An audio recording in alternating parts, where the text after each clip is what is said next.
Mr. Small by Roger Hargreaves. Mr. Small was very small, probably the smallest person you've ever seen in your whole life. Or perhaps the smallest person you've never seen in your whole life, because he was so small you probably wouldn't see him anyway.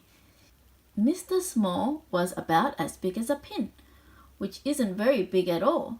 So perhaps we should say that Mr. Small was as small as a pin. Mr. Small lived in a small house underneath a daisy at the bottom of Mr. Robinson's garden.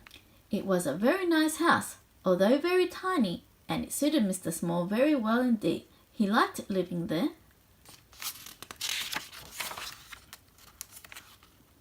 Now this story is all about the time Mr. Small decided to get a job.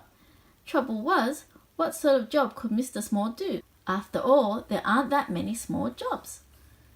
Mr. Small had thought about it for a long time, but hadn't had any ideas.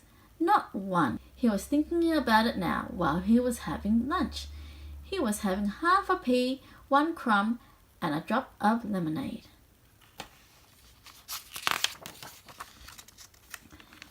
Mr. Small thought and thought while he was eating his big lunch, but it was no use.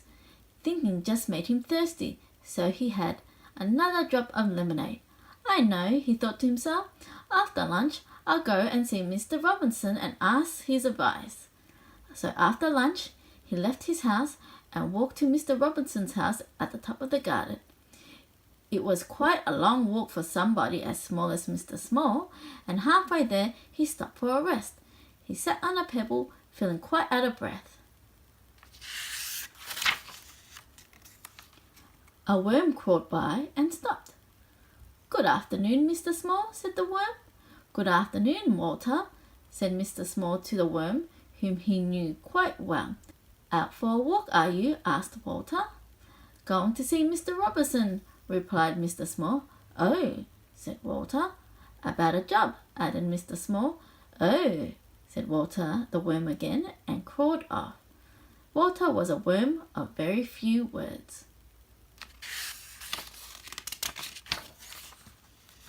After he'd rested for a while, Mr. Small set off again and walked all of the rest of the way to Mr. Robinson's house without stopping once. When he got there, he climbed up the steps to Mr. Robinson's back door. He knocked at the door. Nobody heard him. He knocked again at the door. Nobody heard him. The trouble was, you see, that if you're as small as Mr. Small, you don't have a very loud knock. Mr. Small looked up. There, high above his head, was a doorbell. "How can I ring the bell when I can't reach it?" thought Mr. Small to himself. He started to climb up the wall, brick by brick, to reach the bell.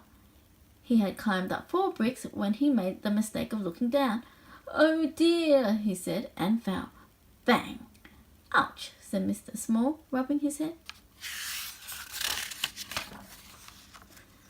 Just then, Mr. Small heard footsteps. It was the postman. The postman came to the door, posted his letters, and was just about to leave when he heard a voice. "Hello," said the voice. The postman looked down. "Hello," he said to Mr. Small. "Who are you?" "I'm Mr. Small," said Mr. Small.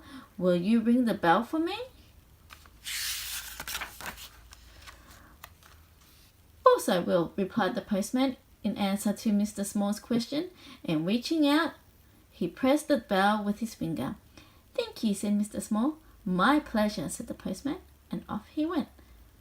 Mr. Small heard footsteps coming to the door. The door opened.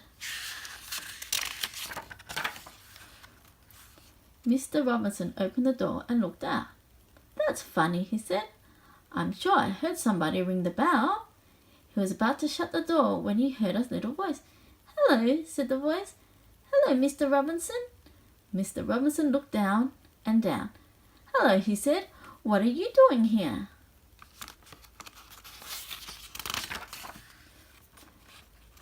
"I've come to ask your advice," said Mr. Small to Mr. Robinson. "Well," said Mr. Robinson, "you better come in and have a talk." Mr. Small followed Mr. Robinson into the house and perched on the arm of Mr. Robinson's favourite chair. He told him how he couldn't think of a job that he could do. Mr. Robinson sipped a cup of tea and listened. So you see, Mr. Small explained, how difficult it is. Yes, I can see that, said Mr. Robinson, but leave it to me. Mr. Robinson knew a lot of people. Mr. Robinson knew somebody who worked in a restaurant and arranged for Mr. Small to work there, putting mustard into mustard pots. But Mr. Small kept falling into the pots and getting covered in mustard, so he left that job. Mr. Robinson knew somebody who worked in a lolly shop and arranged for Mr. Small to work there, serving lollies. But Mr. Small kept falling into the lolly jars, so he left that job. Mr. Robinson knew somebody who worked in a place where they made matches and arranged for Mr. Small to work there, packing matches into boxes. But Mr. Small kept getting shut in the boxes with the matches, so he left that job.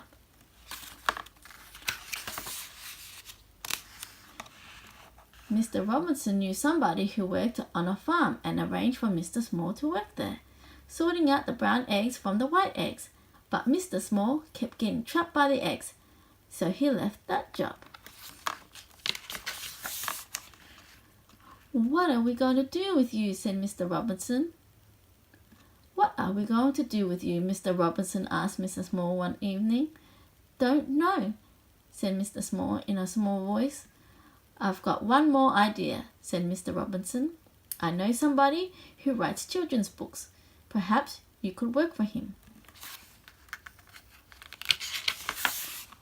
So, the following day, Mr. Robinson took Mr. Small to meet the man who wrote children's books. "Can I work for you?" Mr. Small asked the man. "Yes, you can," replied the man. "Pass me that pencil and tell me all about the jobs you've been doing. Then I'll write a book about it. I'll call it Mr. Small," he added. "But children won't want to read a book about me," exclaimed Mr. Small. "Yes, they will," replied the man. "They'll like it very much." And you did, didn't you? The end.